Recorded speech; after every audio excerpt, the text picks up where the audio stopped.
Dear friends, welcome to Kaleidoscope. Today, instead of sharing my views on any specific subject, I would like to read out to you a few excerpts from an article which was carried by the New York Times yesterday under caption Modi's India is where global democracy dies. This article is written by Hong Kong-based Indian journalist Mr. Basit Roy Chaudhary. And Mr. Chaudhary writes,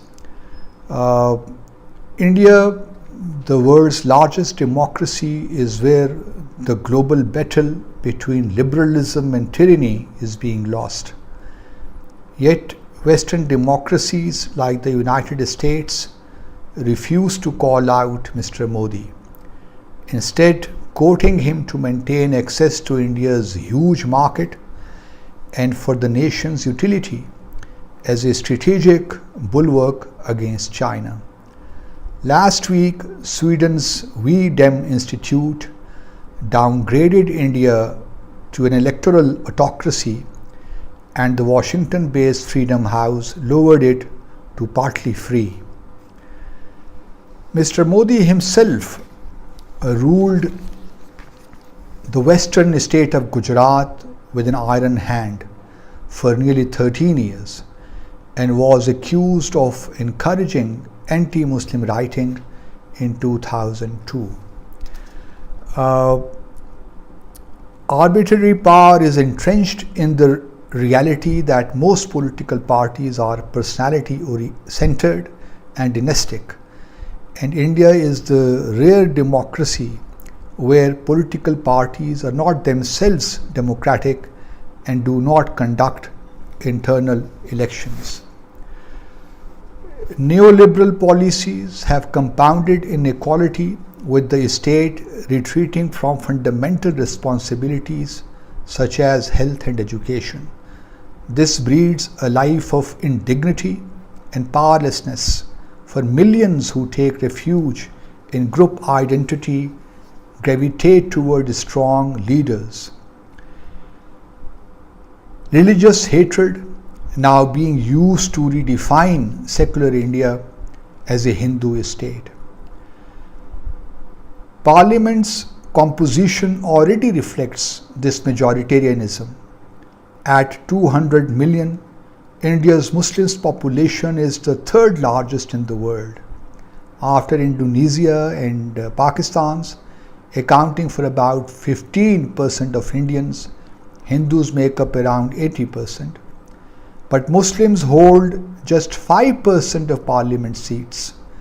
The BJP is the first governing party in India's 75-year history without a single Muslim member of parliament. Laws and rights are applied unevenly.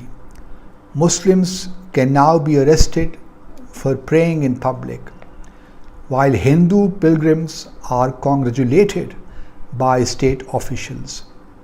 The state celebrates the Hindu religion, while protests are orchestrated against Muslim customs like the wearing of the hijab and the call to prayer. Hindu vigilante groups attack Muslims and their businesses. A high-ranking BJP leader called Muslim refugees from Bangladesh termites, eating away the country's resources. Emboldened by state support, Hindu extremists now openly threaten the genocide and rape of Muslims, while the government arrests journalists who call out acts of hate. On August 15, Independence Day, the government released 11 convicts serving the sentence for gang raping a Muslim woman and murdering 14 members of her family during the 2002 Gujarat pogrom that occurred on Modi's watch. Weakened institutions can do little to push back. The inefficient court system, there is a backlog of some 40 million pending cases.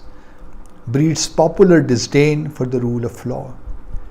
Once known for its activism and independence, the higher judiciary now mostly works in lockstep with the government, and Supreme Court judges fawn over Mr. Modi.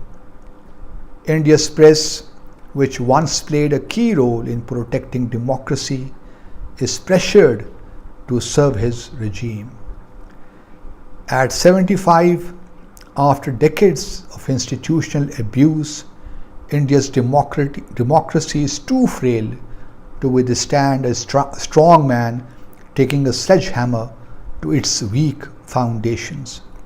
Mr. Modi calls the parliament a temple of democracy, but the institution's new premises in New Delhi are instead a monument to the demi-democracy he is building, a hollowed-out facade that exists to legitimize authoritarian rule. So, friends, you can draw your own conclusions, and I would like to thank Mr. Chaudhary for writing such an objective article. Thank you very much.